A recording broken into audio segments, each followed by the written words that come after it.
Students, there are so many types of the stories and you might have learned so many types of the stories. कथांचे अनेक प्रकार आहेत आणि तुम्ही ते अभ्यासलेले सुद्धा आहे.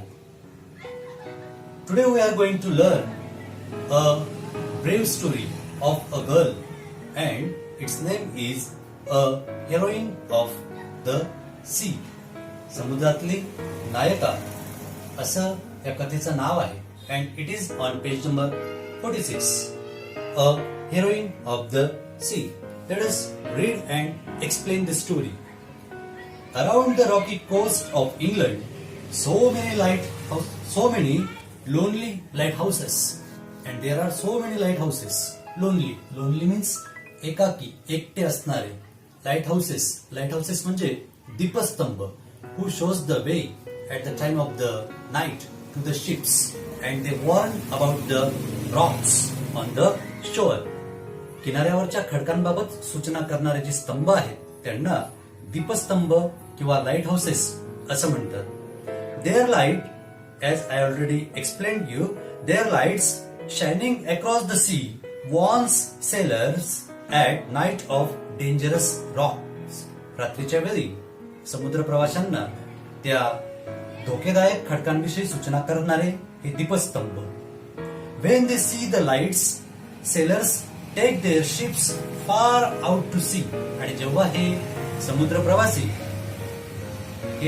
हा प्रकाश बघतात दीपस्तंभाचा, त्यावेळेला ते आपले जहाज दूरवर समुद्रात घेऊन जातात. But sometimes fierce storms drive ships on to the rocks.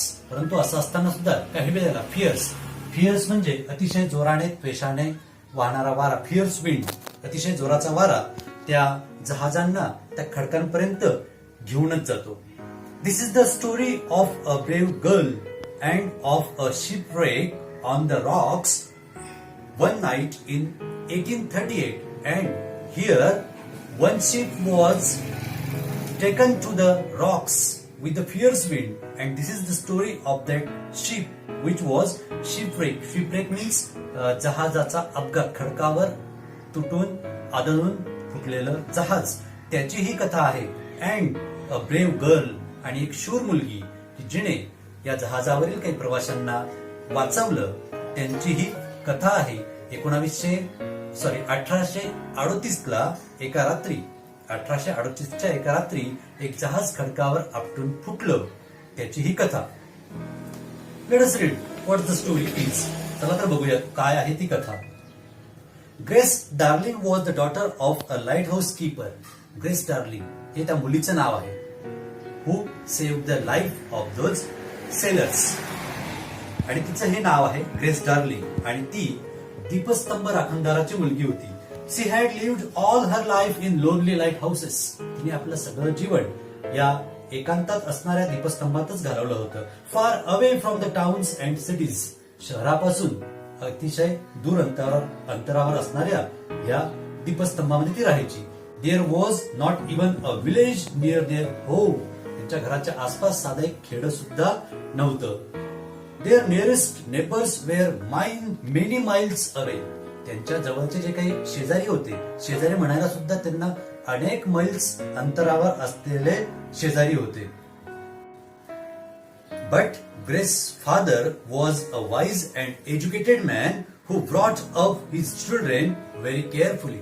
परंतु त्यांचे जे काही वडील होते, मिस्टर ग्रेस हे अतिशय हुशार आणि सुशिक्षित असे गृहस्थ की ज्यांनी आपल्या मुलांचं संगोपन, पालनपोषण अतिशय काळजीपूर्वकपणे केलं. Grace and her brothers and sisters were all taught to read and write. ग्रेसला आणि तिच्या सर्व भावा बहिणींना त्यांनी लिहा वाचायला शिकवलं होतं. Their father also taught them to be honest and brave and unselfish.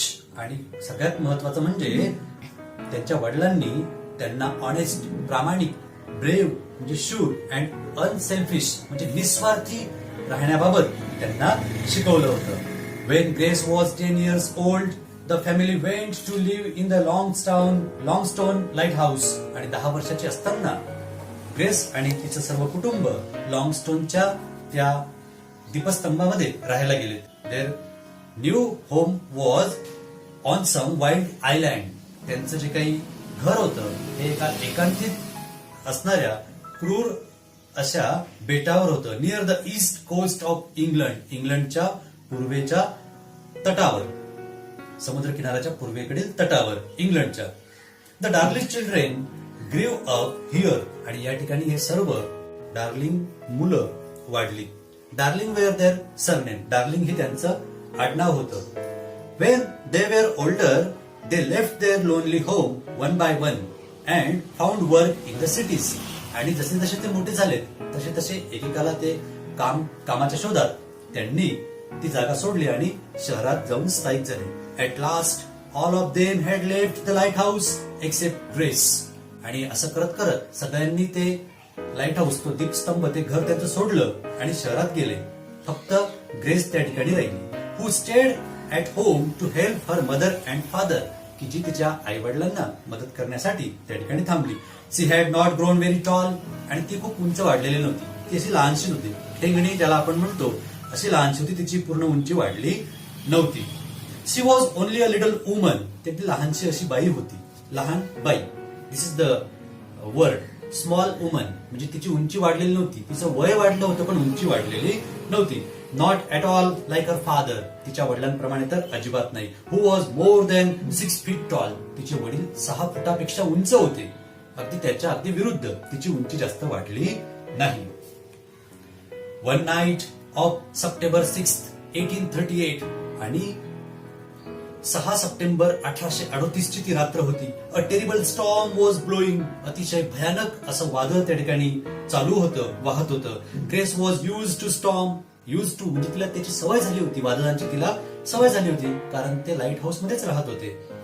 She herself was warm and safe in the big lighthouse. ती स्वतः त्या दीपस्तंभामध्ये अतिशय सुरक्षित होती. But she was always unhappy about the poor sailors who were at sea in the storm. परंतु त्या स्टॉर्मच्या वेळी, त्या भयानक अशा वादळाच्या वेळी समुद्रात असणाऱ्या प्रवाशांबाबत ती नेहमीच चिंतित असायची. She did not know that a terrible thing was happening that night. आणि तिला हे माहित पण नव्हतं, तिला पुसटची ही कल्पना नव्हती की त्या रात्री ही भयानक घटना घडणार होती असं. That night a ship was wrecked upon the Roxx. त्या रात्री त्यांच्या घराजवळच्याच, त्या दीपस्तंभाजवळच्याच दगडांवर एक जहाज आपटून फुटलं होतं. त्याला अपघात झाला होता. Grace and her parents did not here the sound of the crash. आणि त्यांना ह्या अपघाताचा, त्या आदळण्याचा आवाजही त्यांच्यापर्यंत पोहोचलेला नव्हता. The noise of the wind and the waves was too loud. वाऱ्याचा आणि लाटांचा आवाजच खूप मोठा होता, त्याच्यामुळे जहाजाच्या आपटण्याचा, अपघाताचा आवाज त्यांना आला नाही. They could not here anything else. त्यांना इतर काहीही ऐकू येत नव्हतं. But a ship called the Forfarshire. The name of the ship was Forfarshire. त्यांना जहाजाचं नाव आहे. The Forfarshire hit the rocks a mile away from the light house. आणि त्या दीपस्तंभापासून अगदी 1 मैलाच्या अंतरावर फोरफारशायर नावाचं जहाज त्या ठिकाणी आदळलं होतं. Most of the passengers were drowned म्हणजे बुडणे. बरेचसे प्रवासी बुडून गेले होते. But 9 men and women were able to climb on a rock. परंतु त्यांच्यापैकी 9 माणसं आणि बाया असे दोघं मिळून 9 जण त्या ठिकाणी दगडावर चढले होते. The wind nearly blew them into the sea as they clung to the bare rock. आणि जवळपास त्यांना त्या वाऱ्याने समुद्रात फेकलंच होतं, परंतु ते त्या दगडावर लटकून राहिले. Page number 47. In the distance they saw the warm lights of the light house. आणि त्या प्रवाशांना काही अंतरावर त्या दीपस्तंभाचा उजेड दिसत होता. But of course their shouts and screams were not heard.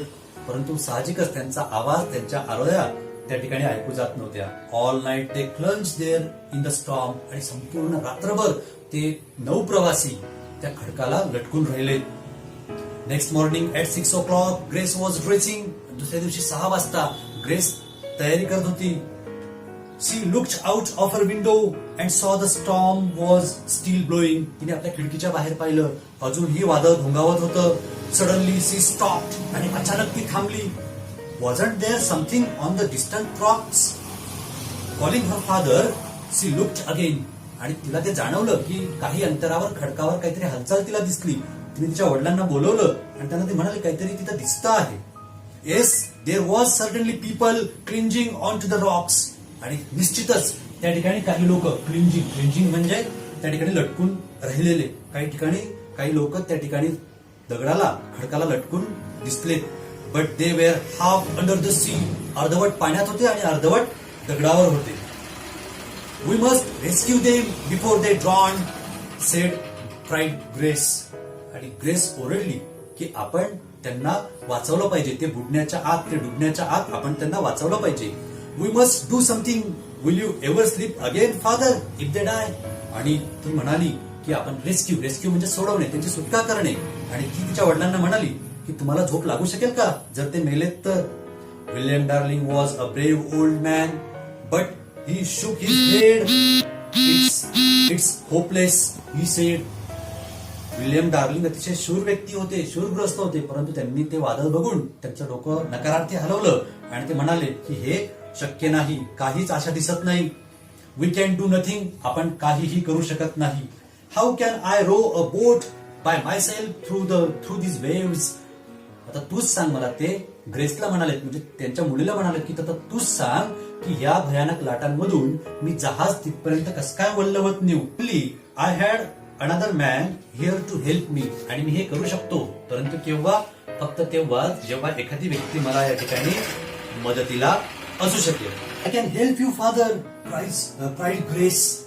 Grace ओरडली की बाबा पप्पा मी तुम्हाला मदत करू शकते. I can row a boat as well as many man can't I. मी सुद्धा अनेक माणसांप्रमाणे ती बोट वल्लवू शकते. तर करू शकते की नाही? हो की नाही? She asked her father. I am small but I am strong. पुन्हा ती म्हणाली की मी लहान दिसते परंतु मी अतिशय ताकदवान आहे. You and I have often rowed together. आपण दोघांनी तर किती वेळा बोट वल्लवलेली आहे. We can reach those unfortunate people. आपण त्या दुर्दैवी लोकांपर्यंत पोहोचू शकतो.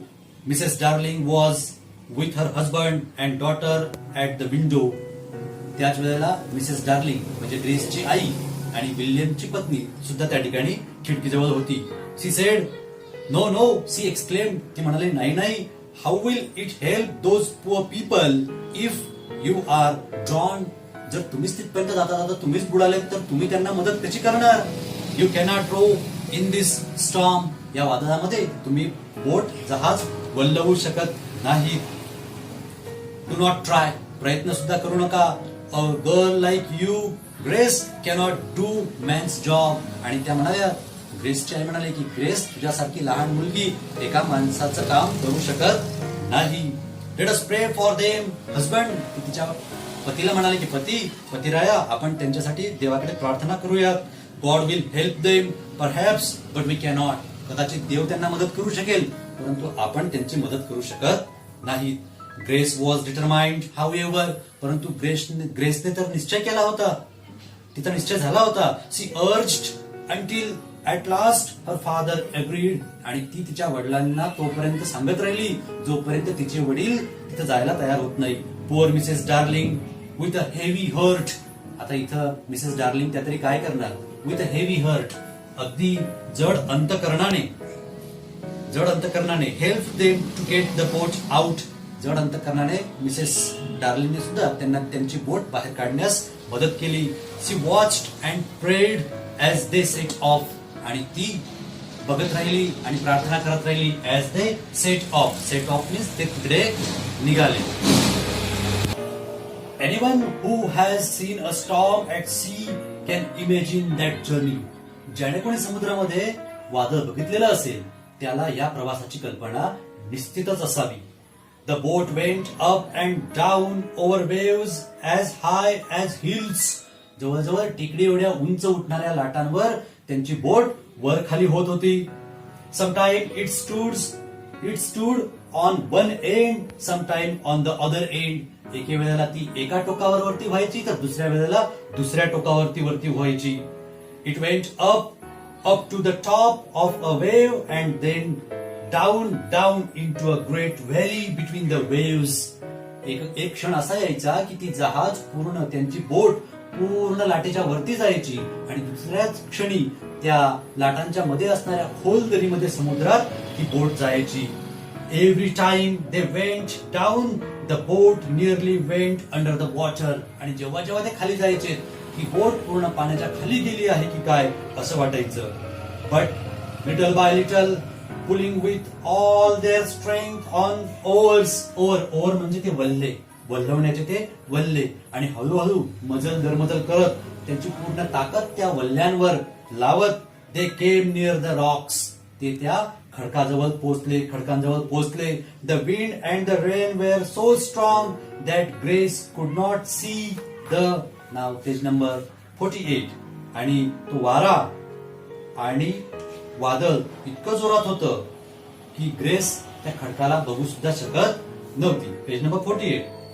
खडकाला and men and women clinging on the rocks. खडक आणि त्या खडकावर लटकलेले माणसं यांना सुद्धा ती बघू शकत नव्हती. She only heard their cries for help. तिला फक्त त्यांच्या मदतीच्या आवाजाच्या किंचाळ्या ऐकू येत होत्या. She needed all her strength to hold on the oar which was bigger than herself. तिला तिची पूर्ण ताकद त्या वल्ल्यांवर लावावी लागली की जे वल्ले तिच्यापेक्षाही मोठे होते. Next paragraph. At last they came close to the rocks. आणि शेवटी ती त्या खडकाजवळ पोहोचले. William Darling was able to jump on to the rocks while Grace all alone held the two men into the boat. आणि William म्हणजे तिचे वडील त्या खडकावर गेलेत आणि स्वतः ग्रेसने 2 माणसांना त्या जहाजावर, त्या बोटीवर, छोट्याशा बोटीवर पकडून ठेवलं. The 2 sellers from the wrecked ship were able to row. आणि सुदैवाने त्या जहाजावरच्या 2 जे खलाशी होते त्या खलाशांना त्या ठिकाणी वल्लवता येत होतं. 2 प्रवाशांना वल्लवता येत होतं. आणि तिकडनं परत येताना they help the Darling during the long journey back to the light house. आणि लाईट हाऊसापर्यंत, खडकापासून त्या दीपस्तंभापर्यंतच्या परतीच्या प्रवासाला त्या दोघही प्रवाशांनी वल्लवायला मदत केली. Then Grace and the 3 women got out. आणि मग त्या दीपस्तंभाजवळ आल्यावर ग्रेस आणि इतर 3 मुली त्या ठिकाणी त्या लाईट हाऊसवर उतरल्या. Old William Darling and the 2 sailors rowed back across the dangerous sea to rescue the 4 men still on the rock. आणि ग्रेसचे वडील विल्यम डार्लिंग आणि इतर 2 प्रवासी ते पुन्हा त्या खडकाकडे निघाले त्या ठिकाणी अडकलेल्या 4 प्रवाशांना परत आणण्यासाठी.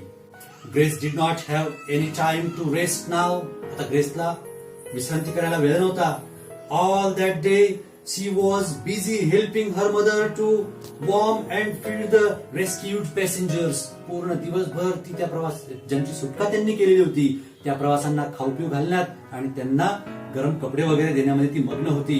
After several days the passengers were able to return to their homes in England. आणि काही दिवसांनी ते प्रवासी इंग्लंडमध्ये आपल्या घरी जाऊ शकले. They told the story of the brave girl and her father to their families and friends. परत गेल्यावर सुटका केलेल्या या प्रवाशांनी त्या लहान मुलीबद्दल आणि तिच्या वडिलांबद्दल त्यांच्या घरातल्या व्यक्तींना आणि इतर मित्रमैत्रिणी नातेवाईकांना सांगितलं. Suddenly Grace Darling and her father was famous. आणि ग्रेस आणि तिचे वडील अल्पकाळातच प्रसिद्ध झाले. The story of their heroism was told in the newspapers. वर्तमानपत्रातून त्यांच्या शूरतेच्या कथा छापून आल्यात. Money was raise to help all the light house keepers in the dangerous lonely lives. आणि त्यांच्या या चांगल्या कार्यामुळे, त्यांच्या या शूर कार्यामुळे सर्वच जे काही दीपस्तंभ होते त्या दीपस्तंभांसाठी फंड, निधी उभारला गेला की जेणेकरून या दीपस्तंभांची देखरेख करता येईल. Grace and her father were given a special reward for their heroism. ग्रेसला आणि तिच्या वडिलांना त्यांच्या या शूरतेबद्दल, त्यांच्या या चांगल्या कृत्याबद्दल सन्मानित केलं गेलं. त्यांना रिवॉर्ड दिला गेला म्हणजेच पारितोषिक दिलं गेलं. Poor Grace did not live long after the rescue. आणि ग्रेस जी मुलगी होती, शूर मुलगी, ती ह्या घटनेनंतर जास्त काळ टिकू शकली नाही, जास्त काळ जिवंत राहिली नाही. She died at the age of 27. 27 वर्षाचं वय असतानाच ती त्या ठिकाणी दुर्दैवाने मृत्यू पावली. But she is steel remembered for her unselfish courage. आणि ती जरी त्या ठिकाणी आता त्यावेळेला ती जिवंत नव्हती, परंतु ती तिच्या या साहसी आणि निस्वार्थी कृत्यामुळे